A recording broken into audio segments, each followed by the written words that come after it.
Hey everyone, Eggman here with another video, and today we have a top 8 breakdown for the Pro PlayGames webcam Winnabox that happened this past weekend. We finally have the OP05 meta here in North America, and we're going to start off with a kind of smaller event, but we're going to be taking off in the next couple weeks with the larger events that we have, not only in North America, but around the world. I'm really excited to see what happens with the OP05 format here in North America, and again, and other English playing places and stuff. And if you guys want any deck list, make sure to check out my website, Eggman Events. I'll be continually updating this as we get more events, and I'm doing a lot of live streaming here on YouTube as well as on my Twitch, which is linked in the description. So a lot of OP05 content, and I'm really just excited for this season in general. And I do have my own tournament that I'm hosting tomorrow evening, so that's going to be Tuesday starting at 5 p.m. PST, 8 p.m. EST. It will be OP05 legal. It has a 64 player cap as it is, and it should be really exciting, and it will also be streamed here on YouTube and Twitch as well. But going over this event in particular, it was run by PPG, which I do appreciate them giving me the list. It was 25 players, and it was this top 8 cut that we see here. So nothing like super large, but I know a lot of people, including myself, are just hungry for additional deck list and just seeing even at like a local level what people are playing and kind of going from there. So in this top 8, we had 2 Katakuris, 2 of the purple Luffys, 2 Newgates, 1 copy of Enel, and a Zoro as well. So no Sakazuki in this top 8, which is a little bit surprising, but I also think it's the expensive deck for this format in a little bit, since it's running at least 2 new SRs and just kind of the whole package that go with it. So I think it will be something that gets made once people have the cards, and that might have been something that impacted this event in general. But I do think it's really interesting to see how much yellow. So we did have Jason with Enel getting first place. Katakuri was doing well, and just kind of the rest. So he's like, what, 3 yellow decks, 3 red decks, and then 2 copies of the purple Luffy. So we're going to go over the decks individually, and we're going to go over every deck that we can. We don't have Nuno's list as Newgate. I'm fairly sure it's probably going to be pretty close to James' list too, more of the kind of aggressive rush version of Newgate. So if I get that updated, it's going to be updated here on my website. We're going to jump on into Jason's first place list with Enel, which is one of the new leaders that we have here in OP05. It's a monocolor leader with 4 life, so pretty unique in that sense, but it has this opponent's turn once per turn. When your number of life becomes 0, add 1 card from the top of your deck to the top of your life cards, then trash 1 card from your hand. So being able to use this effect to continually not only get cycle but also stay around, like make sure you get the heal, is really important. It means that also you throughout the course of a game you get the chance of more cards that have trigger effects, which is really important and something you kind of have to bank on too, which is not really an issue with yellow and how it works in general, since we have so many good ones. And this is running more of like the Sky Island build of it too. You can kind of run either like the Big Mom Pirates build, is still really generic on everything outside of the 10 drop, are also just the Sky Island stuff. So that's kind of the more leaning of this one. So we do see like a couple copies of Shura, a couple copies of the Ohm and the Holy, which I think this is like the good combo. This is also really generic, but being able to have a 4/6 as long as you have 2 or less life, which is pretty easy as a Nell, but also being able to draw a card and play a card, which is a 3/5. I think all that's very great. We have a new 2K Satori, which also you can play off your life for free. Gedatsu, which is great for removal. Not like the best removal in the game, especially since it kind of it has like the weird thing where it depends on your opponent's life total. So if you're playing against like a 4 cost leader, or even like a 4 life leader or a 3 life leader, like it's just kind of in a weird spot where it doesn't really remove anything, but it is like a Sky Island, and it's just a 1k counter, so you can get out of it pretty easy. And then our top end, we have 2 copies of the new Enel, which I think is great on curve. I think most of the time you want to kind of go first in these builds. You could also go second, because it is nice to do like 2 drop into the 4 drop Ohm, but being able to play Enel or also the 7 drop Big Mom on curve, I think are both very good effects for this deck. But being able to play this out as a 7 drop 7k with rush is great, and then also it's really tricky to get out of it, because it's once per turn. It's not only removal by effect, but like being KO'd, but if you try to get it off the board at all, you can get that trash 1, which also can proc your opponent's leader if it's on their turn, which is nice. Other than that, we have the 7 drop Linlin, we have 3 of the Charlotte Katakuri, and the 4 of the 9 drop Yamato. And the Yamato is really great for this deck, because a lot of the time you want to, like, you're going to be at 1 life so often in this deck that Yamato can really just heal you back up, which is great. Or if they push you down to 0 for the turn, you play Yamato and then you're at 1 again, which means you can restart like your additional life gain gameplay too. So, and it has some chances for removal, kind of lower the ground removal, but removal. And Yamato, I think, is the best thing. If this card is searchable for this deck, it'd be, I think the consistency would be a lot better, but it's unfortunately not really findable right now, so that kind of hurts it. Other than that, we have the new card El Thor, which is kind of like a reverse Rad Beam, which is great, and then a couple copies of Thunderbolt, which, again, if you have so many ways to, like, if you have so many potentials for life triggers in this deck, which you do, Thunderbolt at 3 copies makes sense because you get to see it way more often. So anyways, just I think a very general build for the Sky Island build, and congratulations for Jason for their finish there. Next up, we have our Katakuri. So we have Kyle with their 2nd place finish, as well as Ever with their 6th place finish. And both these decks were kind of different in kind of their composition. I would say that Kyle's build is a little bit more of the conservative build, like the safer build for what this meta looks like. It's still the generic, like, Big Mob Pirates build, but with the addition of the new Sky Island cards that are very good. In particular, kind of cards we already talked about, but Satori is a 2K, but also a 5K body we can play out.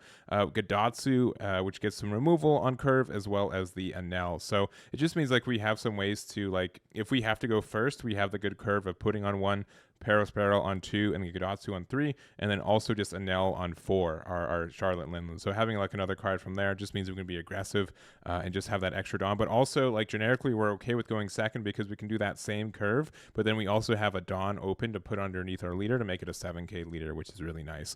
Other than that, not a lot of difference for this deck. We have, like, our big Charlotte Linlands. Notice that, like, a lot of the 5/7 and 6/8 vanillas that we used to run in these builds, we just don't have room for them. We'd rather have cards with effects, and that's kind of what we have. So that is the build here for Kyle. And then also for Ever's build, kind of a little bit more aggressive on their events. So we have the Thunderbolt, but also the 200 million volts, which is one of the new cards from OP05. Up to one of your leaders, a character gets plus 3k power during this turn, which means that you use 2 Dawn to go to plus 3k, which means you get the boost for it. But also, if you have 1 or less life, rest up to one of your opponent's characters with a cost of 4 or less. So it's kind of like a safer version of the Thunderbolt as well, and then also has the life ability to trash 2 cards to gain a life too. So not terrible to have in life or to have in hand. It's just kind of like another way to get interaction with cards on board, which is not very often for yellow decks without having, like, to pay the cost of Thunderbolt or something like that. But on the same end, like this one, you have to be at 1 or less life, which is pretty low even for something like Katakuri. But if you just take every hit that you can, or you use your Thunderbolts, aggressively as well, you can use your 200 million volts afterwards. So I think that's a good card. I don't know if it's worth being at 4 copies, but it worked out. And congratulations to Ever for their build. Otherwise than that, it's just like the generic Big Mom Pirate stuff, which is very good still. No Enel, but the Katakuri and the Linlands just very strong. So this is the build here. Next up, we have our Zoro build. So this is Ahad with their 3rd place Zoro. And Zoro didn't really necessarily get new cards back, but it got old cards back. Not only just like the Curly Dadan, which was banned for the last little bit of OP04 for us here in North America, but we got the Marcos back. We've got the 4-drop Marco and the 5-drop Marco. We have Newgate back, which we're only running 2 copies of, but that's still pretty great. And then we have, like, the only new card that we have is Fire Fist, which is giving like a -4 to something, which is like another copy of like an Otama, which means you can use this and then just go to Marco and get rid of a 7k or less power, which is pretty good. But then also, like, the additional effect to get the straight up removal for it is pretty good. On the defense, if you hit it off life, you get to do it for free and give something -4k to your opponent's turn. So it's like 2k counters in your hand if you got it from your life. So I think it's a generically pretty good card. It's not searchable off of any of the EZO, since it is a Revolution Army card instead of a Whitebeard Pirates, like the original Fire Fist, but I think it's still like a really great card. So I think this deck is still like in an okay spot. I think if you you have a lot of good rush cards, which is important, like the Zoro and the Luffy. You don't have a lot of them though, and so I think if Sakuzuki becomes more popular, I think a build like this might not be able to stand up as much, because you have to be a little bit worried about how much removal they have on the general. But other than that, I think it's nothing wrong with Zoro right now, and it's a pretty standard build. So congrats to Ahad for their finish there. Next up, we have our purple Luffy. So we have Bradley and AO with their builds there. And both of them are pretty similar. You'll see like a lot of the similar cards. And it's not too surprising. The top end for this deck, I think, is pretty understood. First new card is like the 5-drop useless kit. This card is very, very strong in the right circumstances. Being able to not only be a blocker, but being able to get that extra Dawn back every turn and inactive is broken. So being able to use those effects to your advantage is great. We also have like the 7-drop kid. So being able to play like useless kid on turn 2, and then being able to play the 7-drop afterwards, and you get the Dawn back, and then you get the 6k leader.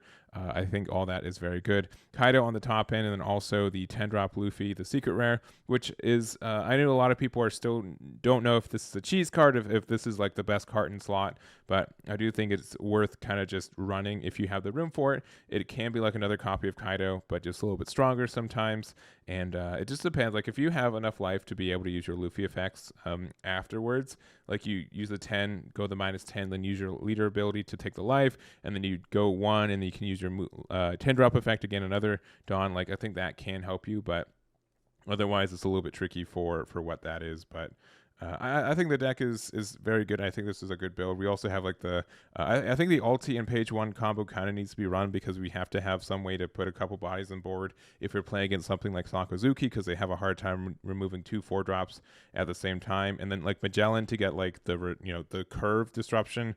A lot of decks will kind of falter against this, which is really strong too, especially if you play this on your second turn and they're just like, why? I literally just, I'm going to be so far behind on my Dawn, and you're not going to be affected. It's going to be just very strong. So here's the build for them here, and then also AO with their copy of it. I'd say a little bit of the similar build. We just kind of took out some of the vanillas and the 10-drop Luffy. We are playing 3 copies of All-Star Disaster, which is okay. I think being able to just have a card that ramps. It's not really searchable. You do get to draw a card, which means you get that free cycle, but I don't love this card in this deck as much. I think that there are better ways to ramp, and you don't really need to depend on this 4 cost, especially since we're not going to take a lot of cards out of our life from damage. We're not going to have a lot of potential for triggers, and so because of that, it's kind of in a rough spot. So I'd rather play Gum Gum Jet Gatling at 4 copies than I think this. It can get some cycle, because I have had times where I just don't see my pieces and I need to draw new cards, but otherwise, I think it's just in an okay spot. But I don't think that's too bad. I think this is still a very strong deck. And congratulations to AO for their finish there. And to wrap it up, we have James with Newgate. And I think if Newgate is to be successful in this format, this is kind of the way that you have to build it. It is still running like it's kind of like a hybrid of like Strawbeard and like regular like Whitebeard Newgate, and the fact that you see that it's Nami and Izo as searchers, but we also have like a lot of rush cards, like a lot more rush cards than we usually have. So we have 2 copies of Zoro, 4 copies of Luffy, 3 copies of Sanji, and 3 copies of Ace. So in a format where like Sakazuki I think is very strong, you can use this deck to just play a lot of cards with rush, get a lot of pressure early, and even if they remove your cards, you still got the advantage of being able to attack with them at least the 1 time. So that's very strong, and this deck still takes advantage of having 4 copies of Marco of each of them, and 3 copies of Newgate, so not finding enough room for the 4th copy. But honestly, I've been doing a little bit of testing with Newgate, and sometimes I just don't have the time to play this guy. It's just very expensive at times, so I understand only having 3. I think that's fine, especially if we have Izo searchers so we can find it more often.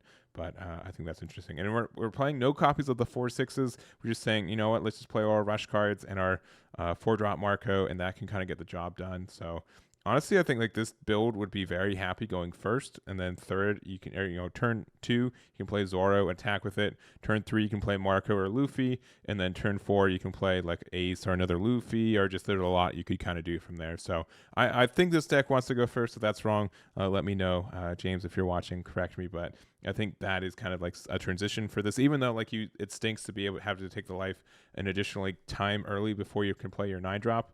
I think that can still be like the curve just it's better at doing that. So that is there. But anyways, those are all the decks that we have to go over for today. Again, thank you to PPG for giving us these deck lists so we can go over them. Make sure to look out for more events in OP05. This is just the beginning of this format. And honestly, again, I'm really excited to see what kind of happens in the next couple weeks. So that's going to be it for me. Thank you guys so much for watching, and I'll catch you all next time.